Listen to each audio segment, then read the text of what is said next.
Hey everyone, Edward here at Windows Report, and today I'm gonna show you how to make File Explorer open big folders faster than ever. Because this used to be a problem. If you have a big folder, Windows 11 will take a lot of time to open up this folder. So here's what you have to do. Press the Windows button, then simply type regedit from Registry Editor and select it from the search result.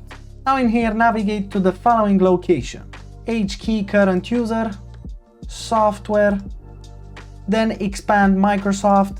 Afterwards, scroll down until you find Windows and expand it.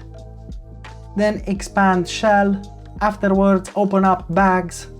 Then expand all folders, and lastly click on Shell. And in here on the right side, right click on an empty space, hover over New and select String Value. Now name this string folder type. Now double click on this value, and now in here simply type not specified. Now click on OK, and you can close this window, restart your computer, and from here on you can enjoy opening up big folders in no time. And that's it. Super simple, isn't it? Of course, if this video helped you, make sure to hit the like button and subscribe to our channel for more quality content. Thanks for watching.